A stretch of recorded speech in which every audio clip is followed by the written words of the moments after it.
प्रणाम।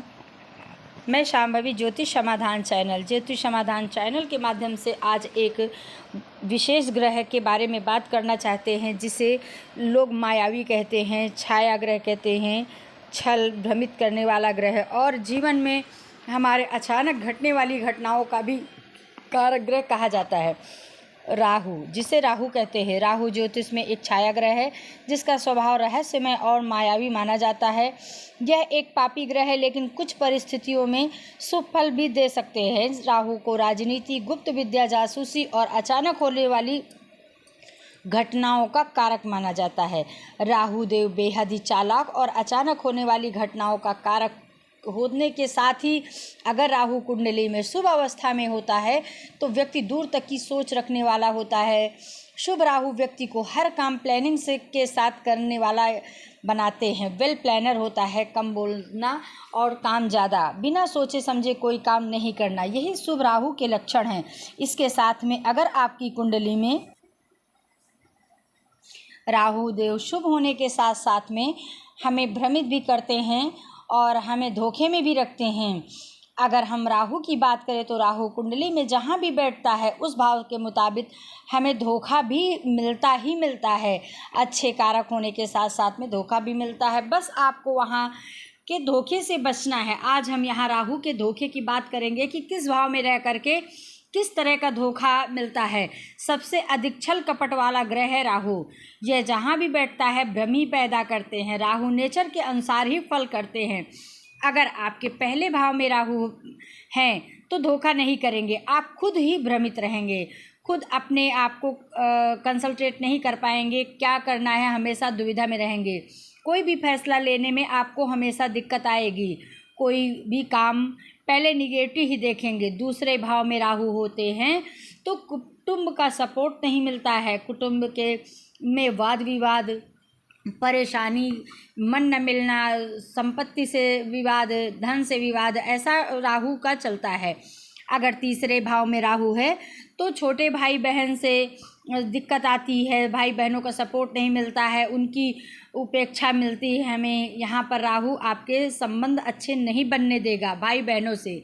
चौथे भाव में अगर राहु है तो भूमि से संबंधित धोखा मिलने के कारण बनते हैं। साथ ही माँ का सुख भी कम मिलता है और इसके साथ ही हमें वाहन का सुख, उसमें भी हमें धोखा मिलता है। वाहन के सुख में हमें कमी देखने को मिलती है, होने के बाद भी हम वाहन का सुख नहीं उठा पाते हैं। अगर पंचम भाव में राहु है तो लव अफेयर का हमें धोखा मिलता है, बच्चों का सुख नहीं मिलता है, या बच्चे होने में प्रॉब्लम आती है, या हमारी एजुकेशन में दिक्कतें आती हैं। ऐसा हमारे साथ तब होता है जब पंचम भाव में राहु होता है। राहु अगर छठे भाव में है तो शत्रुहंता होता है, लेकिन शत्रुओं से हमें धोखा भी मिलता है, ये भी सच है। शत्रुहंता होने मतलब व्यक्ति विशेष चालाक और शातिर होता है, लेकिन उसके साथ साथ ही हमें धोखा भी मिलने के काफ़ी चांस बने रहते हैं। अगर आपके सातवें भाव में राहु है तो पार्टनर से धोखा, कहने का मतलब अगर कोई व्यवसाय करते हैं तो उस पार्टनर से आपको धोखा मिलेगा। आपके जीवन साथी से भी आपको धोखे मिल सकते हैं। नहीं मिलेंगे तो आप ऐसी गलतफहमी में पड़े रहेंगे कि आपका जीवन उलटफेर हो जाएगा। दोनों पति पत्नी के बीच में सामंजस्य जल्दी से नहीं बैठ पाता है अगर राहु आपका सप्तम भाव में है तो। अगर आपका राहु अष्टम भाव में है तो ससुराल पक्ष से सपोर्ट नहीं मिलता है, ससुराल से अच्छी हमारी बनती नहीं है, ससुराल पक्ष से धोखा मिलता है। और जो गुप्त शत्रु हमारे होते हैं हमें परेशान करते हैं। अगर आपके नवें भाव में राहु है तो पिता से सुख नहीं मिलता है, पिता से धोखा मिलता है, पिता की संपत्ति में हमारा अधिकार नहीं होता है अगर नवें भाव में राहु हैं। अगर 10वें भाव में राहु हैं तो आपके कार्य क्षेत्र में दिक्कतें आती हैं। आप जहाँ पर काम करते हैं वहाँ पर लोग आपको धोखा देते हैं, आपका साथ नहीं देते हैं और वहाँ पर हमें बहुत परेशानी, कार्य क्षेत्र में लोगों से धोखा मिलता है और बहुत समस्या आती है वर्क प्लेस पे। 11वें भाव में राहु होता है तो बड़े भाई बहनों से धोखा, मित्रों से धोखा, हमारी इच्छाओं का हनन होता है। हम किसी चीज़ की इच्छा करते हैं तो उसको हम अगर पूरा करने की कोशिश करते हैं तो बनते बनते काम बिगड़ जाता है। 11वें भाव का राहु ऐसा होता है। अगर द्वादश भाव में राहु है तो सरकारी गवाही कभी नहीं देनी चाहिए।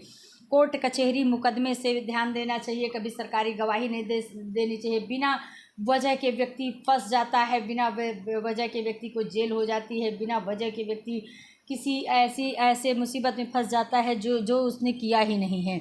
अगर ऐसी अवस्था में आपका राहु है, देखिए राहु का अगर पूरी तरह से देखा जाए तो अगर पूरे उसको देखा जाए राहु का ओवरऑल, तो राहु धोखा है।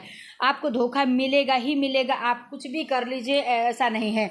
अगर इस धोखे से आप बचना चाहते हैं तो राहु शुभ भी होता है, ऐसा नहीं है। तो आपको करना ये है कि शाम को या सुबह आप वॉकिंग ज़रूर कीजिए, लंबे लंबे पैर रख कर जल्दी जल्दी चल कर के वॉकिंग कीजिए, लंबी लंबी सांसें लीजिए, इससे आपका राहु आपको बहुत साथ देगा। इसके साथ ही अगर देखा जाए तो अगर आप राहु से परेशान हैं तो अपने दाहिने हाथ में अष्टधातु का कड़ा पहने, चांदी का चौकोर टुकड़ा आप हमेशा अपने पास रखें, चंदन का इत्र अपने मस्तिष्क में लगाएं और इसके साथ ही में अपने घर में हर दिन कपूर जला करके चारों तरफ पूरे घर में दिखाएं। ये राहु के बहुत अच्छे उपाय हैं। इनसे आपका राहु अगर ख़राब है तो वहाँ से आप धोखे से बचेंगे, परेशानियों से बचेंगे, अगर आप भ्रमित हैं तो उससे बचेंगे। इसके साथ ही राहु के आपको अच्छे फल मिलेंगे। हमेशा अगर आप कुछ सोच रहे हैं या समझ रहे हैं या कोई आप प्लान बना रहे हैं तो उस प्लान से पहले आप भगवान गणेश या सरस्वती जी के पास जाइए और उनकी पूजा आराधना करने के बाद अगर आप कोई कार्य करते हैं तो निश्चित रूप से आपके कार्य बनते हैं। धन्यवाद, प्रणाम।